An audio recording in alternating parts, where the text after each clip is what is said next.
Hello everyone. I hope कि आप सारे ऑर्गेनिक के लेक्चर्स कर रहे होंगे रिएक्शन मैकेनिज्म के। लास्ट 2 लेक्चर हम लोग ऑलरेडी कंप्लीट कर चुके हैं, एक ट्रांजिशन स्टेट पे और एक अटैकिंग रिएजेंट के ऊपर, जिसमें इलेक्ट्रोफाइल और न्यूक्लियोफाइल के बारे में डिस्कस किया था हम लोगों ने। आपका बस काम इतना है कि आप बस लेक्चर को पढ़ते रहिए, नोट्स बनाते रहिए, समझते रहिए और आप मेरे साथ लगे रहिए। ऑर्गेनिक्स मैं आपको पूरी तरह से बहुत इजीली सिखा दूंगा। आपका बस इतना काम है कि आप मेरे साथ बस लगे रहिए। आप लगे रहेंगे, सब कुछ हो जाएगा आपसे। तो देखिए, लास्ट लेक्चर में हम लोग बात कर रहे थे इलेक्ट्रोफिलिक एंड न्यूक्लियोफिलिक रिएजेंट के बारे में। तो जरा मेरे को बताइए कि क्या ये मैंने ऐसा लिख दिया CH2 डबल बॉन्ड CH2 और इसकी रिएक्शन मैं करा रहा हूं H2O से। तो आपको ये बताना है कि क्या ये रिएक्शन होगी, क्या ये रिएक्शन होगी, सोच के बताइए। तो आप में से कुछ कहेंगे सर बिल्कुल होगी, ये बनेगा यहां से CH2 हमने 10th में पढ़ा था, H ये ले लेगा और OH ये ले लेगा, तो यहाँ पे H आ जाएगा और यहाँ पे OH आ जाएगा और मस्त चीज बन गई यहाँ पे अपने काम लायक, है ना। क्या बन गया ये? अल्कोहल तैयार है सर। लेकिन बेटा जी, अगर जो आपने रिएक्शन मैकेनिज्म में पढ़ा बताई गई बातों को ध्यान नहीं दिया, तो ये ऐसे क्वेश्चन जब आएंगे तो हमेशा आपसे गलत होंगे। देखो, इसमें मैंने बोला था कि हमेशा कौन अटैक करेगा, इलेक्ट्रोफाइल के ऊपर कौन अटैक करेगा, न्यूक्लियोफाइल, या उल्टा बोल सकते हैं न्यूक्लियोफाइल के ऊपर कौन अटैक करेगा, इलेक्ट्रोफाइल। ये क्या है? ये क्या है? अभी पढ़ा था ना उन्होंने, पाई इलेक्ट्रॉन डेंसिटी, तो न्यूक्लियोफाइल। और ये क्या है? ये इसके बाद लोन पेयर है, तो ये भी क्या हो गया बेटा? ये भी एक न्यूक्लियोफाइल। क्या न्यूक्लियोफाइल आपस में अटैक करेंगे? क्या ये दोनों आपस में अटैक करेंगे? बोलो, नहीं करेंगे ना। तो ये गलत है, यानी कि ये तरीका नहीं हम अपना सकते बेटा, दिस इज रॉन्ग। अब लेकिन सर अल्कोहल तो बनता है, वाटर से रिएक्ट करा के अल्कोहल हम बनाते हैं, बिल्कुल बनाते हैं, लेकिन उसकी कंडीशन कुछ और होती है। अगर जो आप इस न्यूक्लियोफाइल पर अटैक कराना चाहते हैं तो पहले लेना पड़ेगा इलेक्ट्रोफाइल। तो इसी रिएक्शन को अल्टरनेट वे में कराते हैं हम लोग इस तरह से, CH2 डबल बॉन्ड CH2 और यहीं पे H प्लस के प्रेजेंस में वाटर लेते हैं, and this H plus is act as what? Electrophilic reagent. और ये पहले अटैक करेगा यहाँ पे। This is nucleophile, this one is electrophile, ये इलेक्ट्रोफाइल इस न्यूक्लियोफाइल पे अटैक करेगा, तब जाके रिएक्शन आगे बढ़ती है। आगे कैसे होगा हम लोग पढ़ेंगे, लेकिन कम से कम इतना सेंस डेवलप करिए आप लोग कि ये समझ पाए कि कौन सी रिएक्शन होने के लिए तैयार है और कौन सी नहीं। तो इसको देख के अंधों की तरह आपको यस नहीं बोल देना है। यही तो मजा है इस चैप्टर का, यही तो समझना है इस चैप्टर में कि कौन सी रिएक्शन होगी और कौन सी रिएक्शन नहीं होगी। तो प्लीज इसको ध्यान रखिए। अब चलिए, अगला पार्ट है हमारा। ये तो थोड़ा बड़ा रिकैप था और आपका टेस्ट था। आप में से जो लोग पकड़ लिए होंगे, मैं मानता हूं कि आप बेहतरीन तरीके से मेहनत कर रहे हैं, लेकिन जो लोग नहीं पकड़ पाए, प्लीज मैं आपसे दोबारा कहता हूं, इलेक्ट्रोफाइल एंड न्यूक्लियोफाइल दोबारा पढ़िए, दोबारा समझिए, एकदम दिमाग में बैठा लीजिए उसको, ठीक है। अगला टॉपिक है अपना इलेक्ट्रोफिलिसिटी।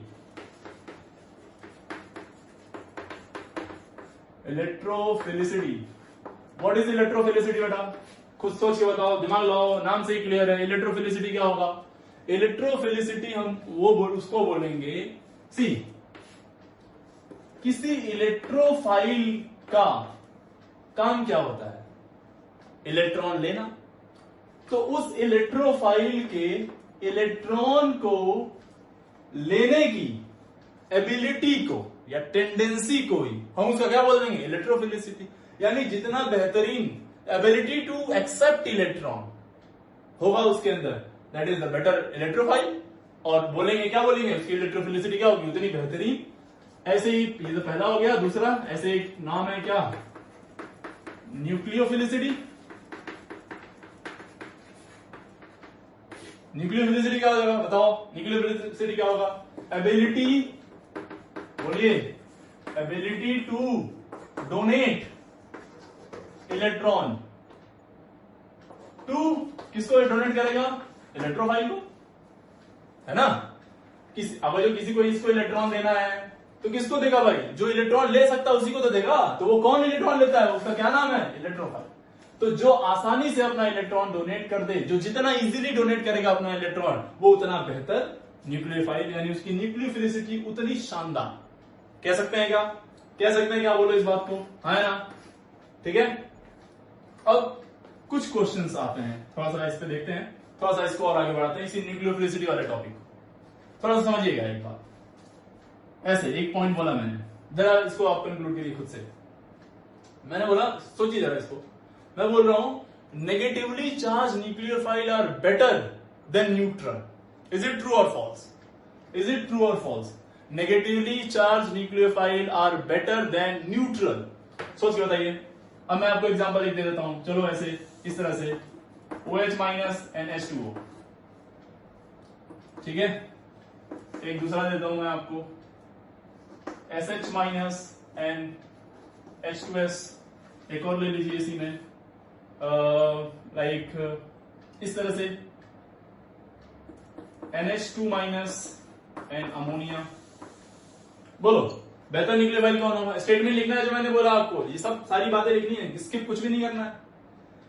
तो OH माइनस नेगेटिवली चार्ज, यहां पे भी लोन पेयर है, यहां पे भी लोन पेयर है, लेकिन ये नेगेटिव चार्ज अनस्टेबल होगा तो आसानी से इलेक्ट्रॉन दे देगा। यहां पे भी क्या, सॉरी इसको आप H2S कर दीजिए।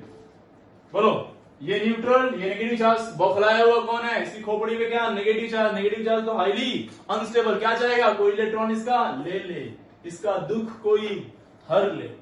यहां पे बताइए सेम नेगेटिव चार्ज, तो ये तो पहला स्टेटमेंट हो गया बेटा। दूसरा सेकंड स्टेटमेंट देखिए। फर्स्ट स्टेटमेंट क्या था? Negatively charge nucleophile are better than neutral. बहुत इजी है, बहुत क्लियर है। सेकंड स्टेटमेंट लिखना है, इसको समझना भी है। Nucleophile having more nucleophilic site और higher nucleophilic site are more nucleophilic. सोच के बताइए। Nucleophile having more number of nucleophilic site, like ये क्वेश्चन से करते हैं इसको, देखो NH3 NH2 NH2, देखो यहां पे एक लोन पेयर, यहां पे एक लोन पेयर और यहां पे सिर्फ एक लोन पेयर। बताओ एबिलिटी कहां है इलेक्ट्रॉन देने की? इसके पास कि इसके पास? ज्यादा साइड किसके पास है? इसके पास। ज्यादा साइड होगी तो यहां से भी दे सकता है, यहां से भी दे सकता है इजीली। कहां से डोनेट करेगा? इधर से। हाँ या ना बोलो। दूसरा क्वेश्चन एक ऐसे कर लीजिए, देखिए अब दोनों कॉन्सेप्ट को मिक्स करके एक क्वेश्चन हम पूछते हैं आपसे, इसको और इसको दोनों मर्ज करके। लगाइए दिमाग जरा इसमें। OH O पे माइनस, ठीक है, OH माइनस और H2O। लगाओ दिमाग में, बताओ बताइए इसमें क्या होगा। तो सबसे पहला बात तो इस वाले स्टेटमेंट से क्या समझ आता है कि जो नेगेटिव चार्ज होगा वो न्यूट्रल से ज्यादा होगा। तो ये दोनों नेगेटिव चार्ज हैं तो इससे ज्यादा होंगे, ये तो कंफर्म है, ठीक है। अब दूसरी बात क्या आती है? अब इन दोनों नेगेटिव चार्ज में दो ऑक्सीजन, इसमें दो जगह पे ऑक्सीजन है और यहां पे सिर्फ एक ही जगह। और आपको अभी दूसरा स्टेटमेंट क्या बोला? जिसके पास साइड ज्यादा उसकी न्यूक्लियोफिलिसिटी भी ज्यादा। तो ये ज्यादा, फिर ये ज्यादा एंड देन ये। तो ये सब बहुत इंपॉर्टेंट क्वेश्चंस हैं, ये बहुत इंपॉर्टेंट टॉपिक है, आएगा बार बार। जब आएगा तो आपको वहां पे इन सब का एप्लीकेशन यूज करना पड़ेगा। तो ये दो बातें आप ध्यान रखेंगे कि वो न्यूक्लियोफाइल जिसपे नेगेटिव चार्ज हो वो न्यूट्रल वाले से ज्यादा न्यूक्लियोफिलिक होगा। दूसरी बात, वो वाला न्यूक्लियोफाइल जिसमें नंबर ऑफ साइट ज्यादा होंगे वो भी क्या होगा बेटा? ज्यादा अच्छा न्यूक्लियोफाइल होगा। ठीक, ये रही बात न्यूक्लियोफिलिसिटी और इलेक्ट्रोफिलिसिटी। चलिए अब देखते हैं थोड़ा सा, अब इससे भी इंपॉर्टेंट टॉपिक, बहुत कंफ्यूजिंग टॉपिक है। बहुत सारे बच्चे इस पे कंफ्यूज हो जाते हैं, एक बार समझ जाते हैं फिर वो भूल जाते हैं, फिर समझते हैं फिर भूल जाते हैं। तो मैं आपको एक ऐसा तरीका यहां पे बताने वाला हूं जिससे आप अगर थोड़ा सा ध्यान से समझ लें आप कभी नहीं भूलेंगे, यकीन मानिए। एक टॉपिक है अपना, एक बोलते हैं इसको बेसिसिटी, और एक टॉपिक है जिसको हम बोलेंगे न्यूक्लियोफिलिसिटी। अगर जो आपने जीओसी पढ़ा हो तो आपको बहुत अच्छे से मालूम होगा कि वहां पे आपको पढ़ाया गया था कि बेस वो होता है जो अपना इलेक्ट्रॉन पेयर डोनेट कर दे, उसको हम लोग क्या बोलते हैं? बेस। अभी आपने पढ़ा न्यूक्लियोफाइल में रिएक्शन मैकेनिज्म में क्या बोला वहां पे कि न्यूक्लियोफाइल वो होगा जो अपना इलेक्ट्रॉन दे दे। अब क्या बोल दिया सर आपने? बेस भी इलेक्ट्रॉन दे रहा है और न्यूक्लियोफाइल भी इलेक्ट्रॉन दे रहा है, दोनों ही इलेक्ट्रॉन दे रहा है। तो हम कैसे मालूम करेंगे कि कौन बेस है और कौन न्यूक्लियोफाइल है? कौन बेस है और कौन न्यूक्लियोफाइल है। इसी बात की लड़ाई है यहां पे कि कौन न्यूक्लियोफाइल बेस की तरह बिहेव करेगा और कौन न्यूक्लियोफाइल की तरह बिहेव करेगा, कब बेसिसिटी ज्यादा होगी और कब न्यूक्लियोफिलिसिटी ज्यादा होगी। Now what is basicity and what is nucleophilicity. जैसे फिलिसिटी या बेसिसिटी या न्यूक्लियोफिलिसिटी आएगा, इस नाम से ही क्या समझ में आता है कि एबिलिटी टेंडेंसी टू डोनेट और एक्सेप्ट, डिपेंड करेगा किसकी डेफिनेशन आप बोल रहे हैं। अब समझिए जरा इसको ध्यान से, देखो जरा हम एक केस लेते हैं, यही है कॉन्सेप्ट आपका, की पॉइंट यही है, इसको आप समझ गए तो आपसे क्वेश्चन बड़े आसानी से बनेंगे। लेट से एक ए माइनस है, ठीक है, ए माइनस नेगेटिव चार्ज है, नेगेटिव चार्ज तो होगा तो इलेक्ट्रॉन देने की टेंडेंसी रखेगा, ठीक है भाई। तो कब ये ए माइनस बेस की तरह बिहेव करेगा और कब ये ए माइनस न्यूक्लियोफाइल की तरह बिहेव करेगा, यही समझना है। तो देखो जरा, जब ये ए माइनस अपना इलेक्ट्रॉन H प्लस को देगा, किसको देगा बेटा, जब ये A माइनस अपना इलेक्ट्रॉन किसको देगा, H प्लस को, ऐसे केस में A minus is a base, A minus is what, A minus is base.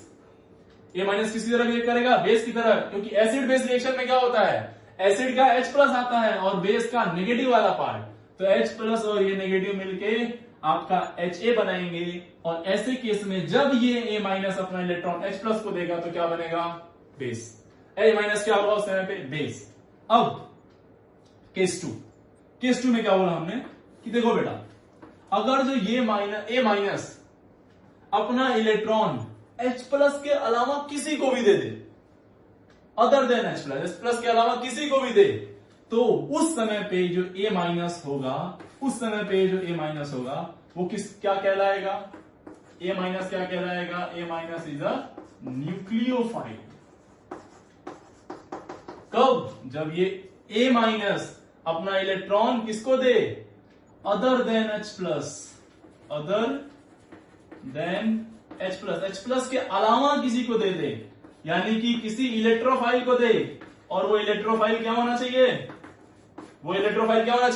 Other than H plus होगा तो ये माइनस क्या कहलाएगा, न्यूक्लियोफाइल।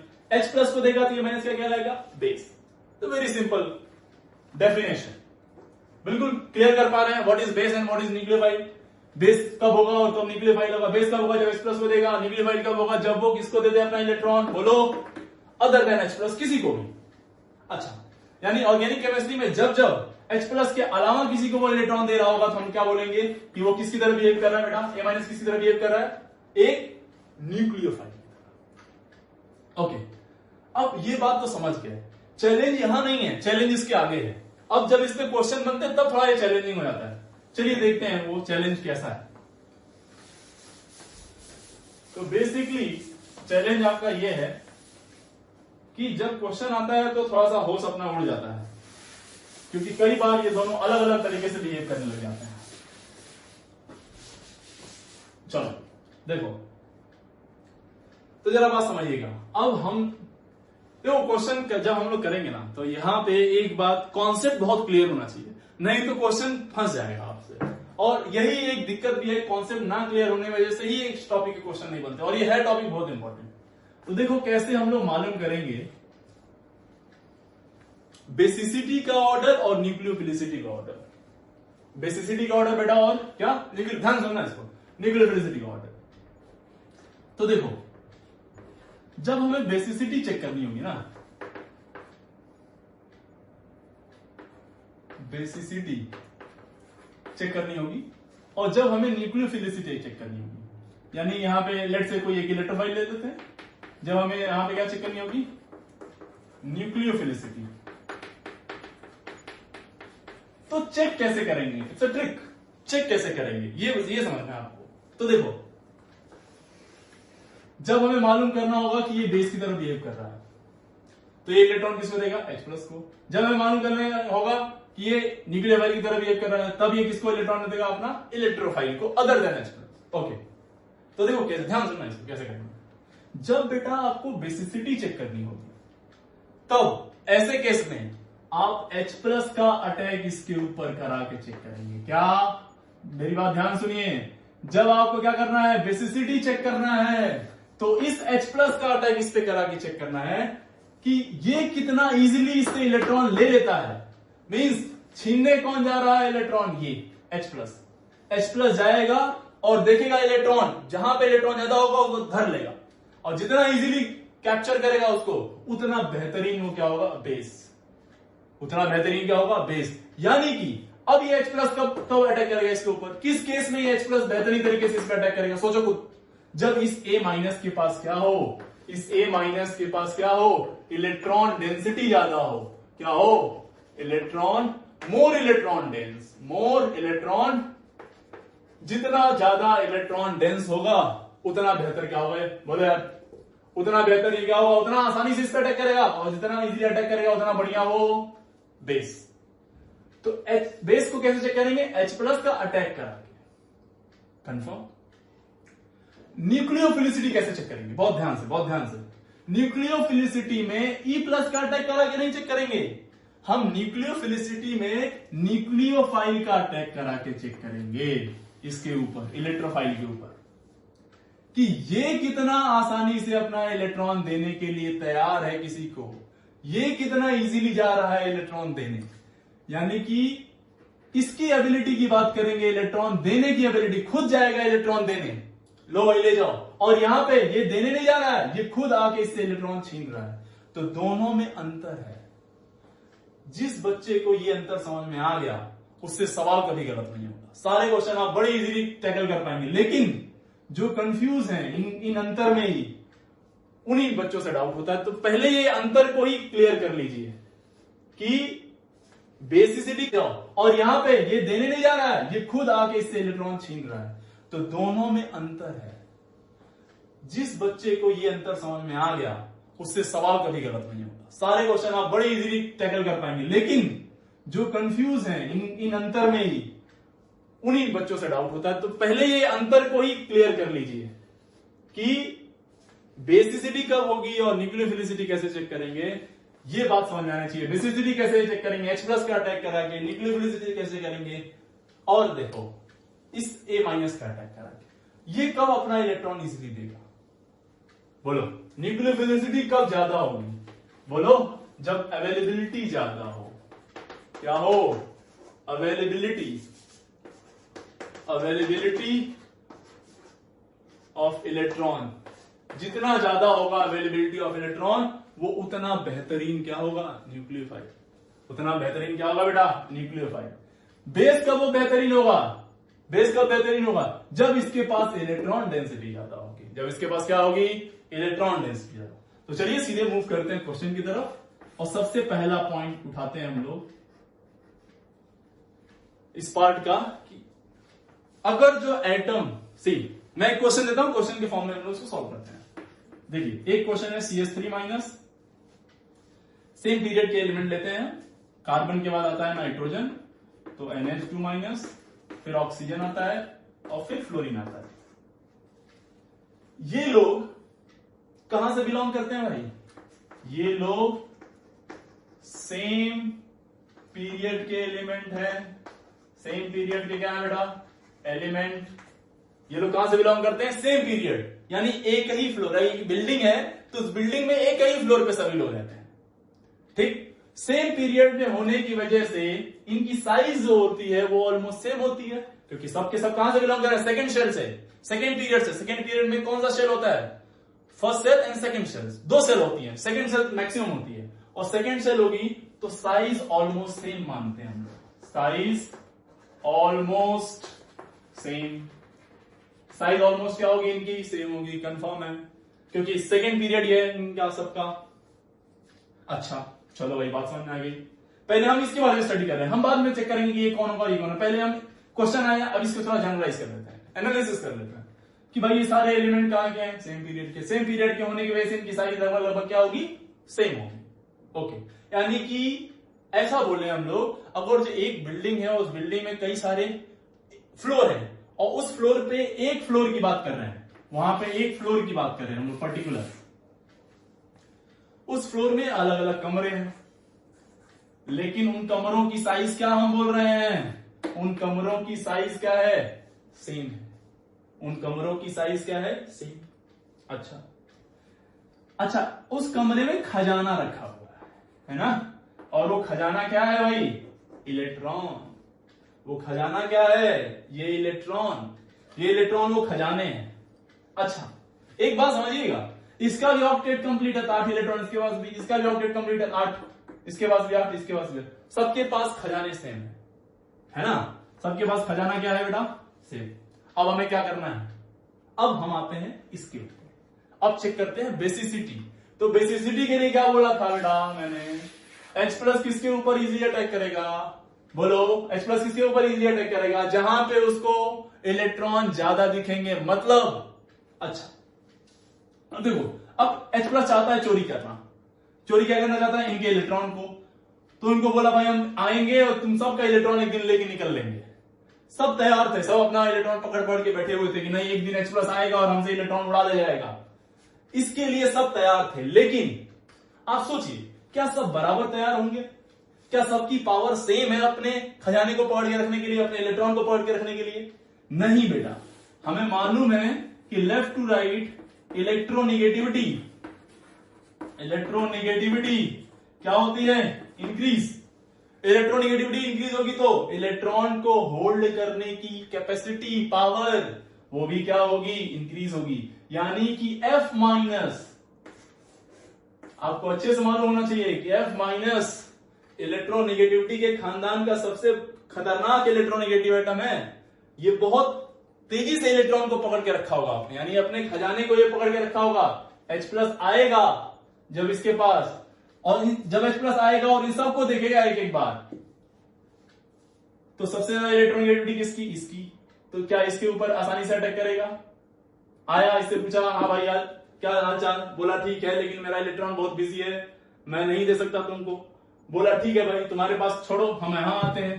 कोई तो होगा जो इलेक्ट्रॉन देने के लिए तैयार होगा। इसके पास आया, कार्बन के पास, बोला कार्बन से पूछा तुम क्या, तुम्हारा क्या हाल चाल? बोला भाई बहुत कम इलेक्ट्रोनेगेटिविटी है, बहुत ज्यादा हाईली अनस्टेबल हूं मैं, आओ ले जाओ इलेक्ट्रॉन, उड़ा ले जाओ। H प्लस आया, इसके ऊपर अटैक किया और इजीली इलेक्ट्रॉन दे दिया। उससे ज्यादा इलेक्ट्रोनेगेटिव है, थोड़ा मुश्किल से दिया, और मुश्किल से, सबसे मुश्किल से, यानी सबसे बेहतरीन तरीके से कौन दिया? बोलो, सबसे बेहतरीन तरीके से कौन दिया इलेक्ट्रॉन अपना? CH3 minus. यानी बेसिसिटी का ऑर्डर क्या होगा? अगर जो मैं बात करूं, बोलो बेसिसिटी का ऑर्डर, तो क्या है बताओ बेटा? CH3 माइनस, फिर बोलो NH2 माइनस, फिर बोलो OH minus, and then what बेटा? F minus. बहुत ध्यान से समझना है इसको, बहुत इजी है, बहुत इजी। अब दूसरा पॉइंट शुरू होता है। दूसरा पॉइंट क्या था बेटा अपना? न्यूक्लियोफाइल, है ना? न्यूक्लियोफाइल। अब व्हाट इज न्यूक्लियोफिलिसिटी? क्या हम H प्लस का अटैक कराएंगे इसके ऊपर? नहीं। क्या हम इलेक्ट्रोफाइल का अटैक कराने वाले हैं इसके ऊपर? बिल्कुल नहीं। उल्टा सोचना है। उल्टा मतलब इस न्यूक्लियोफिलिसिटी चेक करने के लिए हम लोग क्या करेंगे? किसका अटैक कराने वाले हैं इस बार? बोलो, इस बार हम अटैक कराएंगे इसका, इनका अटैक करेंगे किसी एक जगह। यानी इस बार ये खुद खजाना देने के लिए जा रहे हैं, खुद जा रहे हैं खजाना देने, और खुद खजाना देने जाएंगे तो बताओ फिर से अगेन खजाना कौन आसानी से दे देगा अपना? कौन माल डिस्ट्रीब्यूट करेगा इजीली? बोलो, जिसका जो इजीली हैंड उसको होल्ड नहीं किया होगा। कौन इजीली नहीं होल्ड किया हुआ है? F माइनस की CH3 माइनस। ये किसके खानदान जाता है भाई साहब? मोर इलेक्ट्रोनेगेटिव से ना, तो इजीली पकड़ा होगा ये, तो ये दे देगा क्या? नहीं। कौन देगा? ये। तो अगेन यानी न्यूक्लियोफिलिसिटी का ऑर्डर, यानी इलेक्ट्रॉन देने की टेंडेंसी, यानी अवेलेबिलिटी ऑफ इलेक्ट्रॉन किसके पास ज्यादा होगा? 8 इलेक्ट्रॉन सबके पास हैं, लेकिन कम होल्ड, इजीली कौन होल्ड किया होगा इलेक्ट्रॉन को? सबसे इजीली ये, सबसे स्ट्रांगली कौन होल्ड किया होगा? ये। तो इजीली देगा कौन? CH3 minus. यानी कि अगर जब हम बात करें किसकी बेटा? बोलो, किसकी बात करें हम लोग? अगर जो हम लोग बात करते हैं साहब न्यूक्लियोफिलिसिटी ऑर्डर की, तो वो भी सेम आएगा जैसा बेसिसिटी आया। आपके मन में अब एक डाउट आ जाएगा कि सर फिर क्यों अलग अलग पढ़ रहे हैं? इसका इस पे अटैक करा रहे हैं, इसके देख चेक कर रहे हैं, तो ये अटैक जाके कर रहा है और आंसर सेम ही आ रहा है। तो बेटा आंसर सेम आ सकता है, लेकिन कोई जरूरी नहीं कि हमेशा आए। देखिए इस केस में यानी कि यहां से हम एक पॉइंट कंक्लूड करेंगे। फर्स्ट पॉइंट अपना कंक्लूड किया हमने, if we move from left to right in a periodic table, अगर जो हम मूव करते हैं पीरियोडिक टेबल में कहां से कहां, लेफ्ट टू राइट, देन अगर जो लेफ्ट टू राइट आप पीरियोडिक टेबल में मूव करें, then nucleophilicity and basicity increases. दोनों के दोनों क्या करेंगे, इस स्टेटमेंट लिख लीजिएगा, if you move from left to right in a periodic table then nucleophilicity and basicity both are increases. Both are what, increases, यानी दोनों सेम रेट से क्या होंगी, सॉरी बोथ आर डिक्रीजेस, दोनों क्या करेंगे, डिक्रीज करेगा, सॉरी दोनों क्या करेंगे बेटा, डिक्रीज करेंगे। क्यों, रीजन आपको दोनों एक्सप्लेन कर दिया हमने, इसको बहुत अच्छे से नोट कर लीजिएगा। अब एक क्वेश्चन मैं देता हूं आपको, फटाफट इसको कर लीजिए। एक क्वेश्चन देता हूं मैं आपको, खुद से करिए जरा, खुद सोच के बताना जरा। ये बताओ, SH माइनस और Cl माइनस, बताइए which one is better nucleophile, base कौन अच्छा होगा। क्या ये दोनों सेम पीरियड के एलिमेंट हैं, कहां के हैं, थर्ड पीरियड के एलिमेंट, सेम पीरियड के एलिमेंट है, तो क्या बोला हमने, nucleophilicity and basicity are parallel and decreases, दोनों क्या होगा, एक ही ऐसा, और दोनों क्या होगा, डिक्रीज होगा। तो सबसे बेहतर कौन न्यूक्लियोफाइल, SH माइनस, देन क्या आएगा, Cl माइनस। ये बात एकदम क्लियर है, ये बात क्लियर है बेटा। तो ध्यान रखिएगा, इस पॉइंट को ध्यान रखिएगा। पूरी ऑर्गेनिक केमिस्ट्री में ये बात सबसे ज्यादा इंपॉर्टेंट है कि जब पीरियोडिक टेबल में लेफ्ट टू राइट मूव करेंगे, जब कभी भी हम पीरियोडिक टेबल में लेफ्ट टू राइट मूव करेंगे तो साइज फैक्टर नहीं होगा, फैक्टर कौन होगा, डोमिनेटिंग फैक्टर, इलेक्ट्रोनेगेटिविटी। कौन फैक्टर होगा, electronegativity. This is the most important point, पूरी ऑर्गेनिक केमिस्ट्री में आपको आने वाला है, एकदम हिला के रख देगा बिल्कुल ये कॉन्सेप्ट। बच्चे बहुत गलती करते हैं यहाँ पे, वो बहुत बार अपना दिमाग लगाना यूज करना शुरू कर देते हैं और कुछ का कुछ कहीं का कहीं कर देते हैं। नहीं, आपको बस वही करना है जो मैं आपको समझा रहा हूं, बस बातों को ध्यान रखिए, इंटरमिक्स मत करिए कॉन्सेप्ट, क्योंकि बहुत कंफ्यूजिंग हो जाता है। फिर मैं बोल रहा हूं बार बार कि अगर जो हम लोग पीरियड की बात करेंगे तो हमेशा कौन डोमिनेटिंग फैक्टर होगा, बोलो कौन डोमिनेटिंग फैक्टर होगा, इलेक्ट्रोनेगेटिविटी, साइज नहीं, साइज ऑलमोस्ट सेम होगा। अब ये हो गई बात पीरियड की। अब हम लोग बात करेंगे थोड़ा सा ग्रुप के बारे में, ठीक है। अगर जो ग्रुप में हो तो क्या होगा,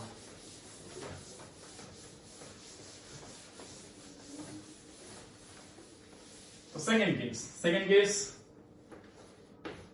ग्रुप। अब जो ग्रुप एलिमेंट हो तो यानी कि ग्रुप में कहां से मूव करें, टॉप टू बॉटम। ग्रुप में मूव करें हम लोग कहां, टॉप टू बॉटम, यानी कि आप उसी बिल्डिंग में हैं, उसी बिल्डिंग में कहां से कहां मूव कर रहे हैं, उसी बिल्डिंग में बहुत सारे फ्लोर है ना बेटा, बहुत सारे फ्लोर हैं, तो उस फ्लोर पे मूव कर रहे हैं ऊपर से नीचे, डिफरेंट फ्लोर्स, ठीक है। अगेन खजाने की बात चल रही है अपने, तो इसको भी एक क्वेश्चन से ही करते हैं। चलिए, एक है हमारे पास F minus, Cl minus, Br minus और I माइनस, ठीक है बेटा। अब ध्यान से देखो, तो ये अलग अलग फ्लोर हो गए, अलग अलग फ्लोर होंगे तो साइज अलग होगा। साइज क्या होगा, डिफरेंट साइज अलग होगा, तो डोमिनेटिंग फैक्टर आपको समझ में आना चाहिए कौन सा होगा, तो साइज डोमिनेट करेगा इस केस में।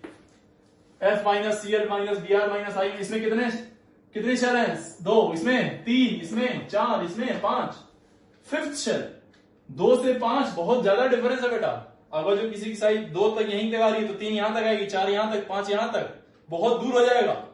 और बहुत दूर होगा तो देखो जरा ध्यान से, इसमें हम लोग क्या बात कर रहे थे, पहले हमने इनकी एनालिसिस करी, अब हम बात करेंगे बेसिसिटी और न्यूक्लियोफिलिसिटी की। तो पहले हम लोग बात करेंगे किसकी बेटा, बेसिसिटी की। तो आपको अच्छे से याद है बेसिसिटी में हम लोग क्या करते हैं, बोलो। अच्छा देखो, इसके पास भी कितने इलेक्ट्रॉन, आउटर मोस्ट में 8, इसके पास भी कितने 8, इसके पास भी कितने 8, इसके पास भी 8। इनका मालिक कौन, इन इलेक्ट्रॉन खजाने का मालिक कौन, इनका न्यूक्लियस। न्यूक्लियस ही तो पकड़ के रखा हुआ इलेक्ट्रॉन को, पॉजिटिव चार्ज है ना। तो देखो जरा, अब बेसिसिटी हमें चेक करनी है इसमें, इस केस में क्या चेक करना है, बेसिसिटी। हमने क्या बोला बेटा, बेसिसिटी में क्या कैसे चेक करना है आपको, क्या वो ये खुद जाएंगे अटैक करने, बोलो क्या ये खुद जाएंगे अटैक करने, नहीं, इनके ऊपर आएगा अटैक करने कौन? H+, यानी H+ का अटैक इनके ऊपर कराना है। हमने कहा कि सबके पास नेगेटिव चार्ज एक एक एक एक है, यानी सब पे चार्ज तो सेम है, नेगेटिव चार्ज तो सब पे क्या है? सेम। तो H+ किसके ऊपर अटैक करेगा? H+ वहां अटैक करेगा जहां पे मैंने क्या बोला था, H+ कहां अटैक करेगा बेसिसिटी के लिए? इलेक्ट्रॉन डेंसिटी उसको जहां ज्यादा मिलेगी। इलेक्ट्रॉन डेंस का मतलब क्या? डेंसिटी का मतलब क्या होता है? मास डेंसिटी क्या होती है बेटा? Mass density. मास डेंसिटी क्या होती है? Mass by volume, mass by volume. ऐसे ही चार्ज डेंसिटी क्या होगी? चार्ज डेंसिटी क्या हो जाएगी? Charge by volume. तो चार्ज तो सब में क्या है? सेम। वॉल्यूम किसका ज्यादा? ये साइज में ऐसा होगा, ये साइज में थोड़ा इससे बड़ा, ये और बड़ा, और ये सबसे बड़ा। तो साइज जितनी बड़ी होगी बेटा, बोलो, उसका इलेक्ट्रॉन डेंसिटी उतना ही कम होगा, उसमें इलेक्ट्रॉन डेंसिटी उतनी ही कम। इलेक्ट्रॉन डेंसिटी कम तो क्या H+ अटैक करेगा इस पे इजीली? नहीं, बिल्कुल नहीं। तो बेसिसिटी में सबसे बेहतर तरीके से किस पे अटैक करेगा? वो F- पे, यानी कि बेसिसिटी सबसे ज्यादा किसकी? F- की, Cl-, Br-, देन बोलो I-। ये कंफर्म हो गया बात। ये बात क्लियर है क्या? है? अगला क्या चेक करना है हमें? न्यूक्लियोफिलिसिटी। न्यूक्लियोफिलिसिटी अब न्यूक्लियोफिलिसिटी में कैसे चेक करते हैं बताओ? न्यूक्लियोफिलिसिटी में क्या करते थे हम लोग? क्या इलेक्ट्रोफाइल इसके ऊपर अटैक कराते थे? बिल्कुल नहीं। इसका अटैक कराते थे, ये जाएगा अटैक करने, है ना, ये खुद जाएगा अटैक करने, और खुद जाएगा अटैक करने तो इजीली कब इलेक्ट्रॉन देगा अपना? जब इलेक्ट्रॉन फ्री होंगे। सब पे नेगेटिव चार्ज एक एक है, बराबर है, सब पे नेगेटिव चार्ज है ना, सब पे नेगेटिव चार्ज अगर जो बराबर है तो अपना इलेक्ट्रॉन इजीली कौन देगा बेटा? खुद सोचो, इजीली कौन इलेक्ट्रॉन देगा अपना? वो जो लूजली बाउंडेड होगा, जो इजीली, जो वो खजाना आसानी से दे सकता है अपना, जिसका अपने खजाने पे उतना बेहतर कंट्रोल नहीं है, आप आसानी से उससे उसका खजाना निकाल सकते हैं। यानी कि ये और ये, इसकी साइज बड़ी तो आसानी से न्यूक्लियस से दूर हो गया इलेक्ट्रॉन, और दूर हो गया तो वो इलेक्ट्रॉन इजीली कहीं भी जा सकता है। इजीली पोलराइजेबल है इसका इलेक्ट्रॉन, आसानी से पोलर कोई खींच सकता है इसके इलेक्ट्रॉन। तो यानी कि अगर जो बात करें न्यूक्लियोफिलिसिटी की, तो न्यूक्लियोफाइल सबसे बेहतर कौन? I-, यानी सबसे बेहतर न्यूक्लियोफाइल I-, फिर Br-, फिर Cl-, फिर F-। अब जरा समझना एक बात, ये फैक्टर जरूरी नहीं है कि हमेशा यही आया। ये जो हम न्यूक्लियोफिलिसिटी वगैरह चेक करते हैं, ये एक सॉल्वेंट में चेक करते हैं, किसी पर्टिकुलर सॉल्वेंट में। अभी फिलहाल हम लोग पोलर सॉल्वेंट मान के चल रहे हैं। क्या? अगर जो सॉल्वेंट कुछ ना दिया हो तो हम उसको हमेशा पोलर मानेंगे। इसका क्या कॉन्सेप्ट है हम लोग नेक्स्ट लेक्चर में देखेंगे। बहुत इससे भी ज्यादा इंपॉर्टेंट टॉपिक है वो, बहुत बेहतरीन टॉपिक, थोड़ा सा इससे एक स्टेप आगे। फिलहाल हमारे लिए ऑर्डर यही होगा, इसको आप एकदम ध्यान समझिए। कुछ नहीं दिया है, कुछ नहीं बोला है, तो आप ऑर्डर यही लिखेंगे, F-, I-, Br-, Cl-, F-। अब जरा देखना ध्यान से, अब यहां देखो ध्यान से, इसका ऑर्डर और इसके ऑर्डर में क्या डिफरेंस आ गया? लास्ट क्वेश्चन में डिफरेंस नहीं था, लेकिन जैसे हम लोग किसने मूव किए? पीरियड में, टॉप टू बॉटम। तो देखो बेसिसिटी का ऑर्डर कुछ ऐसा है और न्यूक्लियोफिलिसिटी का ऑर्डर बिल्कुल अपोजिट, बिल्कुल जस्ट अपोजिट, दोनों डिफरेंस आ गया। इसका मतलब कि बेसिसिटी एंड न्यूक्लियोफिलिसिटी हमेशा सेम नहीं होते हैं। और ये कैसे? अगर जो आपको बेसिक डेफिनेशन में डिफरेंस मालूम हो और ये मालूम हो कि कैसे चेक करते हैं, आप बड़े आसानी से इन दोनों में डिस्टिंग्विश कर सकते हैं। ठीक है, आई होप आपको ये समझ में आ गया होगा। अब जरा समझना इसी में थोड़ा सा एक बात और, स्टेटमेंट अगर जो बोले, सेकंड स्टेटमेंट क्या बोलेंगे? If we move from top to bottom, if we move from top to bottom in a group, then basicity and nucleophilicity are anti-parallel. They are what? Anti-parallel. Nucleophilicity increases but basicity decreases. Nucleophilicity increases but basicity decreases. ये statement लिख लीजिएगा आप। Clear है बात? चलो अब एक छोटा सा फैक्टर और थोड़ा सा इंपॉर्टेंट फैक्टर है, वो भी उसको हम लोग फाइनल कंक्लूड करके। अच्छा इसमें एक दो क्वेश्चन आप कर दीजिए, मेरे लिए एक दो क्वेश्चन कर दीजिए इसमें। आप देखिए इस तरह से बताओ, इसमें सोच के बताना, OH- और SH-। आपको ऑर्डर बताना है इसमें, ये ए ले लेता हूं मैं, बेसिसिटी का और न्यूक्लियोफिलिसिटी का, ठीक है। OH minus and SH minus.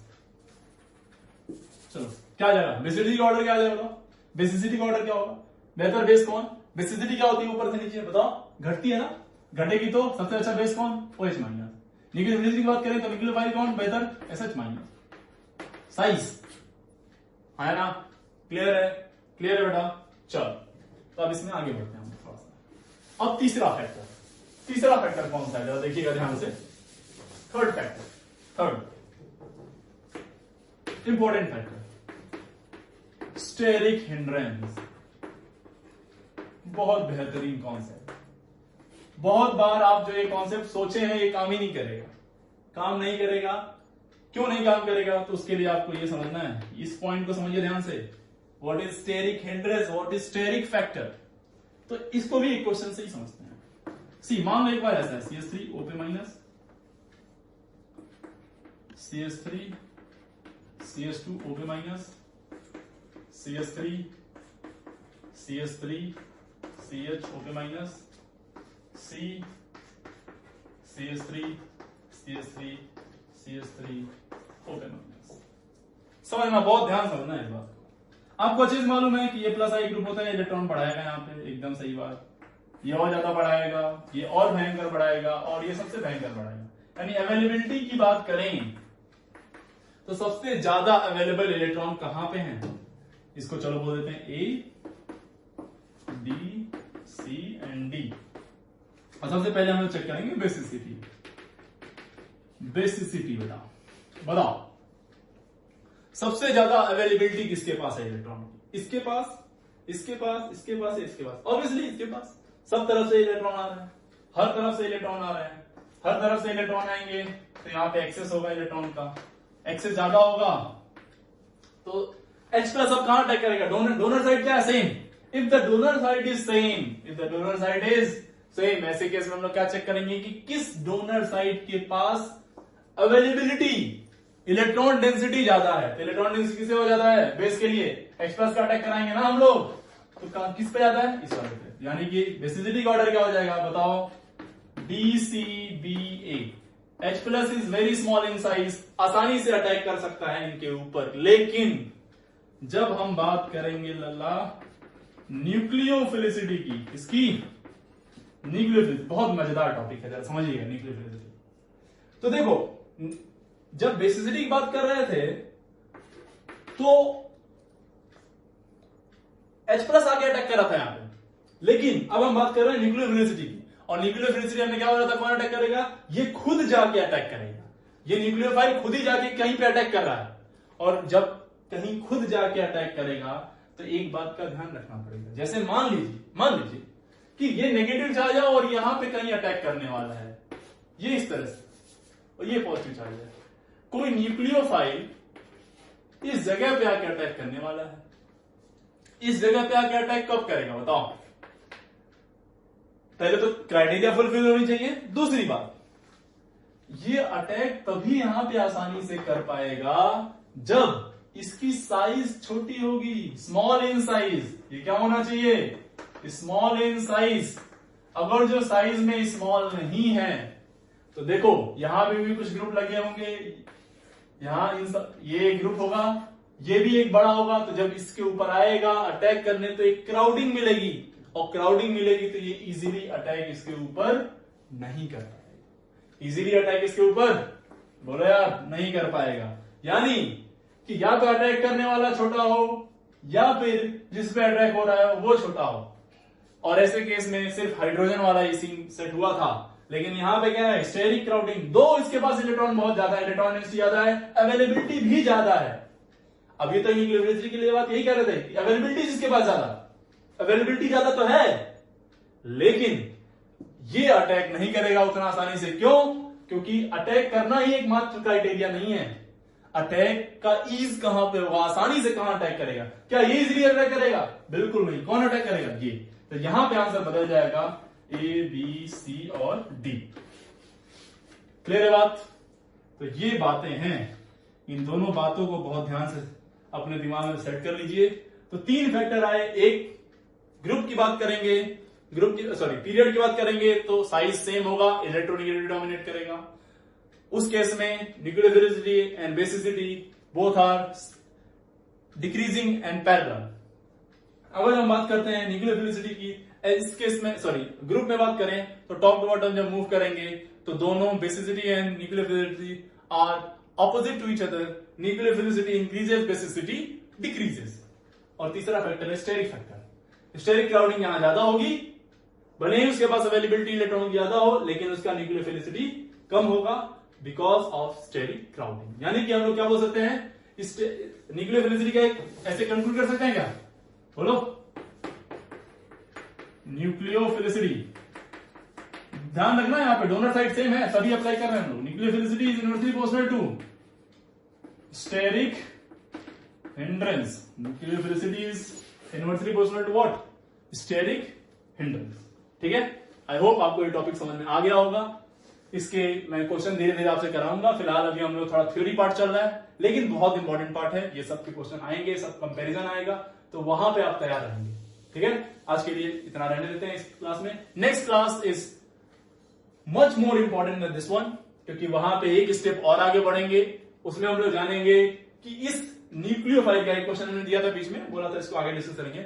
Nucleophilicity solvent के प्रेजेंस में किस तरह से बिहेवियर होगा, किस तरह से एक्ट करेगा। न्यूक्लियोफिलिसिटी सॉल्वेंट के प्रेजेंस में क्या होगा, ठीक, क्योंकि हम जब भी रिएक्शन कराते हैं तो जो न्यूक्लियोफाइल लेते हैं वो किसी मीडियम में लेते हैं, and that medium is called as what, solvent. तो उस सॉल्वेंट में जाने से क्या बिहेवियर होता है, क्या सेम रहेगा या कुछ और रूप नजर आएगा उसका, इसको हम लोग नेक्स्ट क्लास में देखेंगे। आज के लिए इतना रहने देते हैं। Thank you very much.